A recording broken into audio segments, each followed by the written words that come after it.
My name is Susan Armstrong and I'm 42 years old. It's simply thrilling to be alive at this time when understanding of the human condition has arrived, as put forward by Australian biologist Jeremy Griffith, and it's so exciting to talk about my experience with this information. I'd like to start with reading the title of Jeremy's latest book, Freedom. Freedom, the End of the Human Condition. At last, the redeeming, reconciling, rehabilitating, biological explanation of the human condition that brings about the dreamed of dawn of understanding and ends all the suffering and conflict on earth. And that says it all. This really is it. This is, to quote Professor Harry Prosen in his introduction to Freedom, the holy grail of insight we have sought for the psychological rehabilitation of the human race. The human condition is solved. Jeremy has provided the answer to this fundamental question of why we are the way we are, divisively instead of cooperatively behaved. And all the problems we worry about in ourselves and in the world are solved from this point, and it looks after absolutely everything you love or care about. It really does transform your life from being an utterly preoccupied and selfish victim of the human condition to a person effectively free of the human condition, saturated in relief and excitement about myself, all humans, and the absolutely fabulous future before us. My experience with this information began when I was 19, nearly 20. I stumbled across these ideas and I found them very interesting and accountable, and from there my interest grew. The deaf effect was very real to begin with, as Jeremy explains in the latest videos on the website, but I just kept responding to the logic, re-listening to talks and rereading the text, and this does erode our historical fear of the subject of the human condition, and you can finally hear what is being logically put forward. It really does explain and solve our condition. Life becomes very exciting as you test this information on life around you and you start making sense of everything you look at.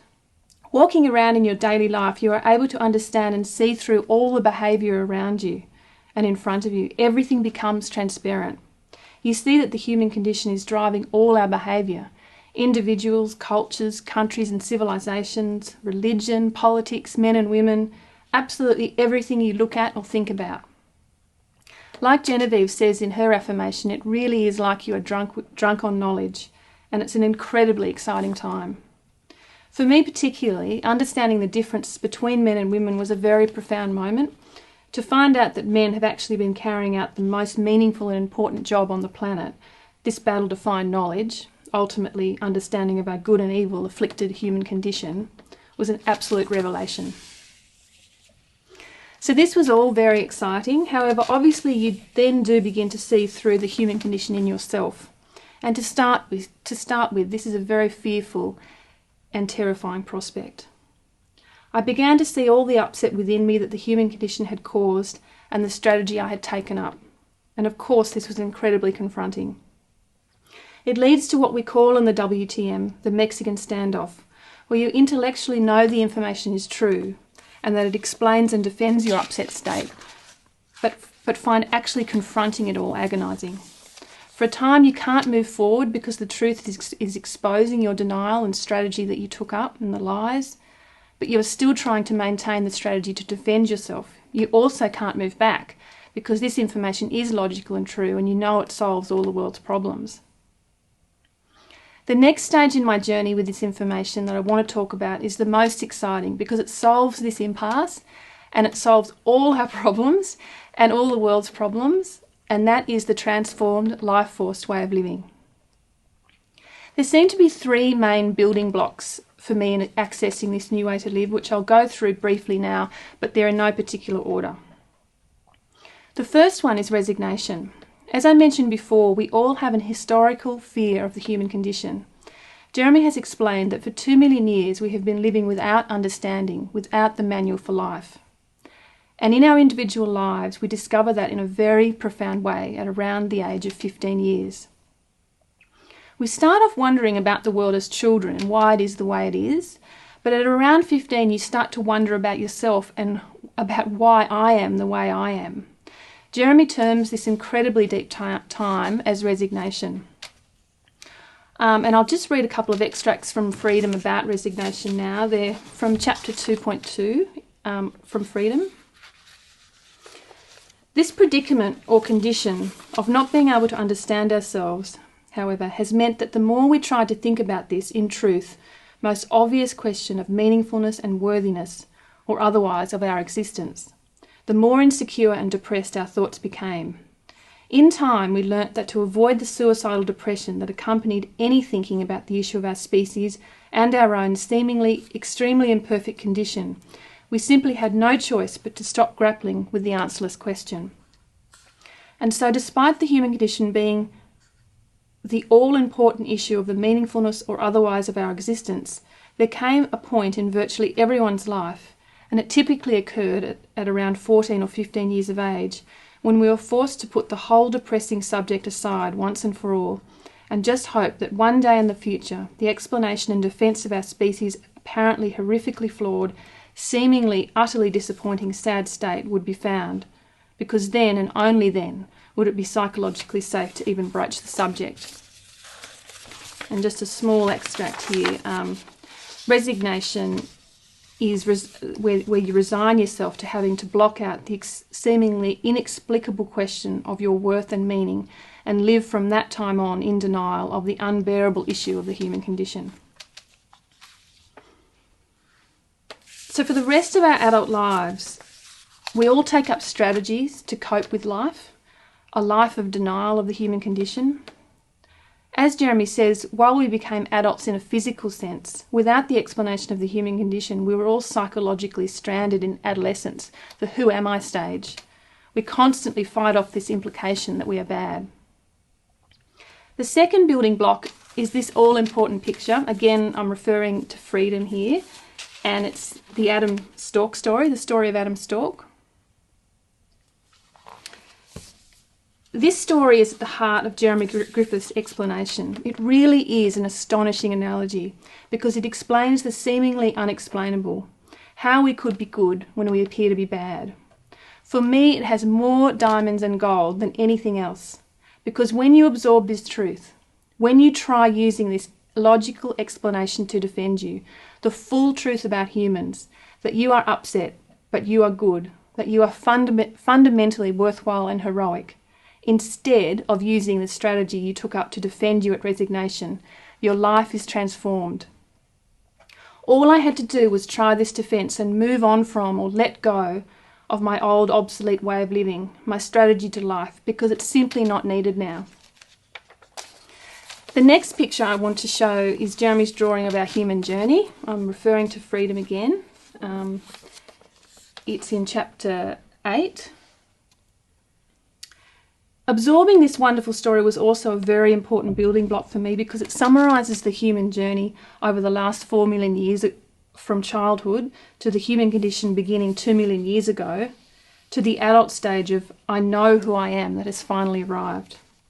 I can see where I fit in this amazing journey.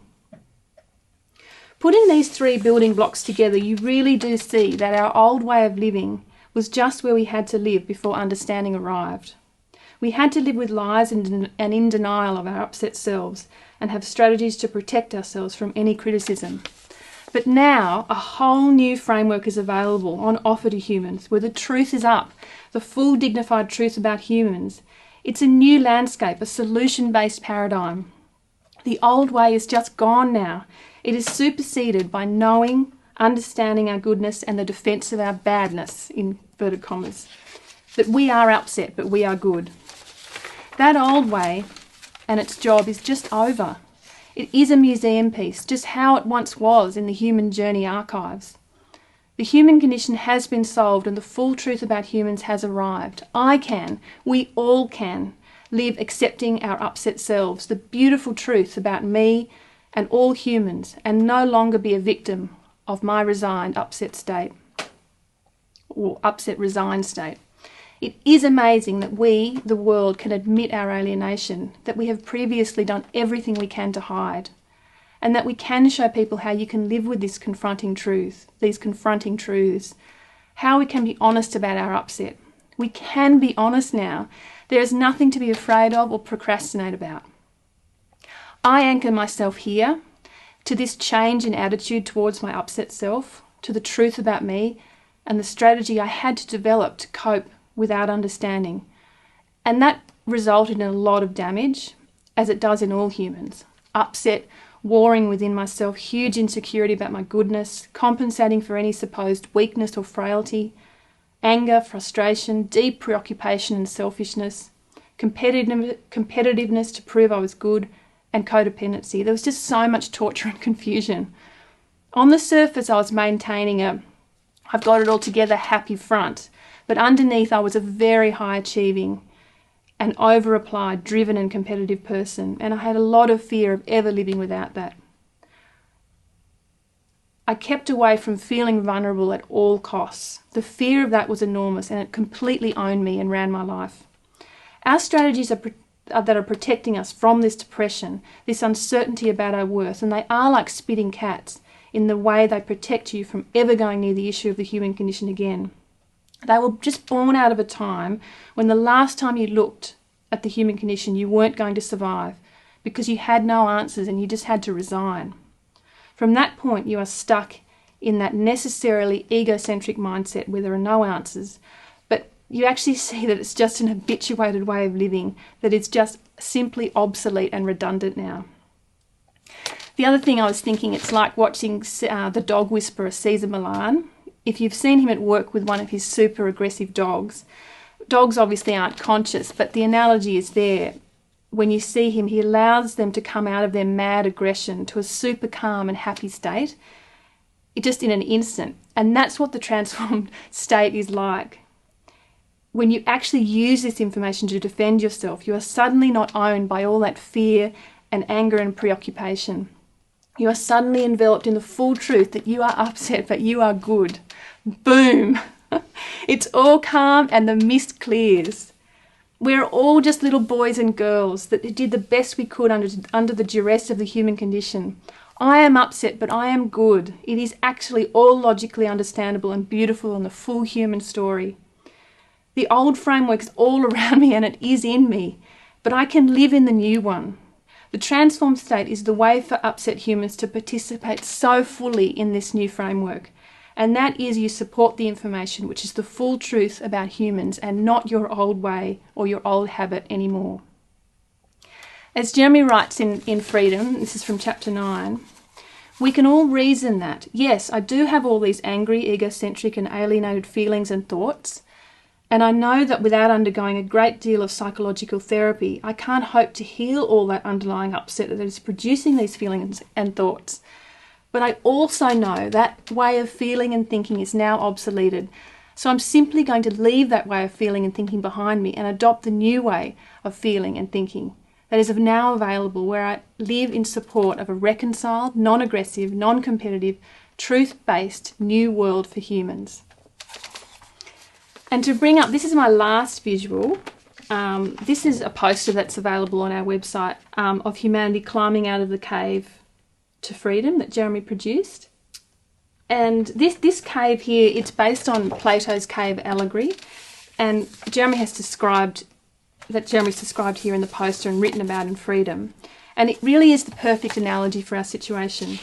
Because without understanding, living in this cave of denial was just the way it had to be in humanity's journey to enlightenment. But it is dark and it's full of worry and doubt and insecurity about your worth.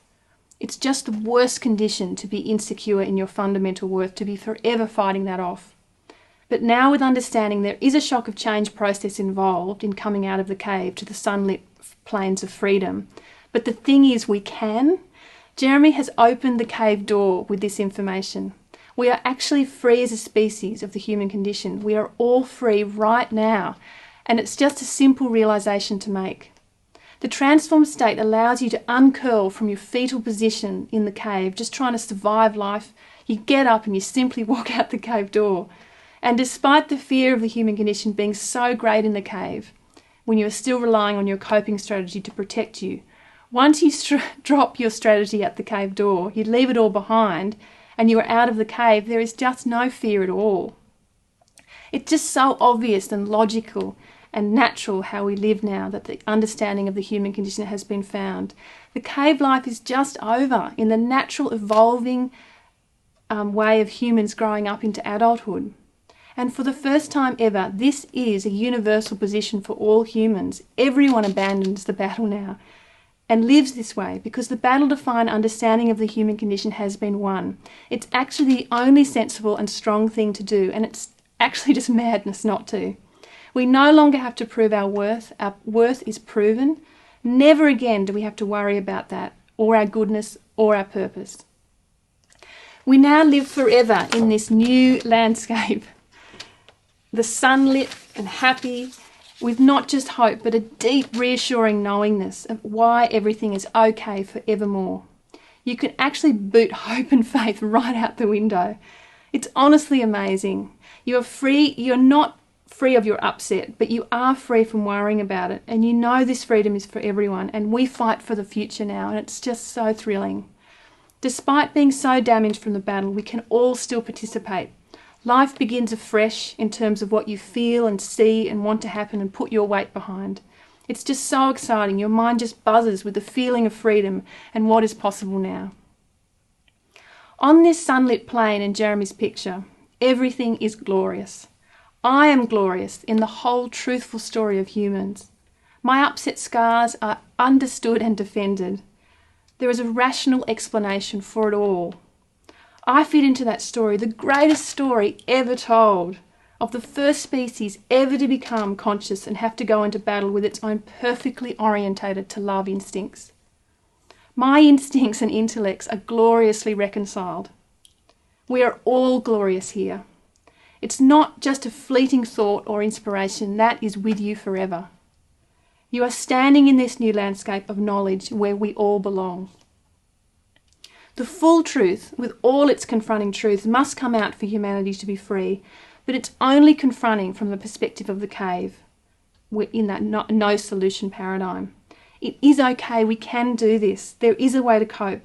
And the way we live now is to take up the full defence available to us and just leave our strategies behind. This is our truth, and we have every right to use it. We live a new way, and the truths don't condemn us here because we are secure in our upset. It just doesn't matter how upset we are. That is what we are meant to be after 2 million years. And then you really, really see how we all, the whole of humanity, gets out of here, out of the cave. We finally, as the psychoanalyst Carl Jung said, can own our own shadow. And from here we can get this information to future generations, and no child will ever have to resign again. The pain stops with us. We can stop the silence and finally be honest with children, answer all their questions we have historically found so difficult to answer about why the world is so unideal.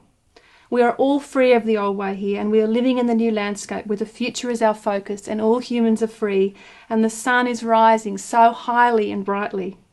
There is no reason ever to look back, just always to the horizon.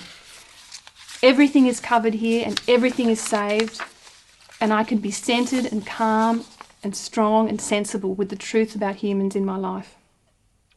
All you have to do is support this information, and it will do all the work for you. It will look after everything you love. Humanity is coming home. The earth and all its creatures are saved. It's the most beautiful thing that has ever been seen on this planet. And finally, what bursts out of every cell in your body is the roaring cry of, let's go! Let's go! And so to finish, I just have to read a couple of short sections from the expanded version of Freedom from the website. So this one is from the book 2, and it's section 4.1. It's on, humanity is coming home. Our real self is going to come thundering through to the forefront now, and the world will open up for everyone, and everyone will help everyone else. We can leave our ego-embattled lives behind now and metamorphose into free, empowered life force beings. And these are a couple of quotes from the Bible, which, you know, we can understand and decipher all manner of things, and the Bible is just an incredibly powerful, truthful account of things. And these are from 2 prophets. Firstly from Joel. In the Bible, the prophet Joel perfectly articulated the vision of our species' liberation from the human condition when he said, "Like dawn spreading across the mountains, a large and mighty army comes, such as never was of old, nor never will in ages to come. Before them the land is like the Garden of Eden, behind them a desert waste. Nothing escapes them. They have the appearance of horses. They gallop along like cavalry, with a noise like that of chariots, like a mighty army. They all march in line, not swerving from their course. They do not jostle each other." And the second one is from the prophet Isaiah, when he said, "He lifts up a banner," and Jeremy has in square brackets, "that is, the human race finds understanding. For the distant nations, he whistles for those at the ends of the earth. Here they come, swiftly and speedily. Not one of them grows tired or stumbles. Not one slumbers or sleeps. Not a belt is loosened at the waist. Not a sandal thong is broken. Their arrows are sharp. All their bows are strung. Their horses' hooves seem like flint. Their chariot wheels like a whirlwind. Their roar is that of the lion. They roar like young lions. They growl as they seize their prey and carry it off with no one to rescue. In that day they will roar over it like the roaring of the sea." And Jeremy has, "There will be immense excitement, enthusiasm and commitment." And the second lot of quotes is again from Book 2, Section 1:15. And Jeremy writes, "We are out of here, leaving this spent, exhausted, dead world behind forever. Let's go," is the great battle cry that will begin as a tiny voice among a few and then catch on and spread to become a roar of excitement that will be heard across the world, like 100,000 horses appearing from horizon to horizon, galloping to a fabulous future. And all of nature will be absolutely cheering for us, because this is the greatest of greatest victories for all of life on earth, because we humans are the ones who were given the task of championing nature's greatest invention, the fully conscious, thinking, self-adjusting brain. We humans were given this amazing computer, but we weren't given the program for it, and instead were left to wander in a terrible wilderness of ignorance in search of understanding of our meaning and worth as a species, an understanding we have now finally found. Everywhere there is going to be joy, more joy and excitement than we tired, worn out and weary human warriors are capable of imagining.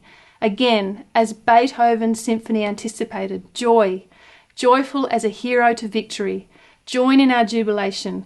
We enter, drunk with fire, into your sanctuary. Your magic reunites.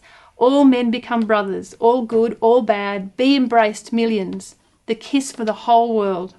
We are out of here. The great breakout is on. The human race is breaking free of the shackles of our tomb that we have been forced to live in for so long. We hardly know of another existence. But we do know of another existence, another fabulous place, high on a desert plain where the streets have no name, that Bono sang of. Otherwise, why would we have fought so hard and for so long? For 2 million years we have fought for the arrival of this day.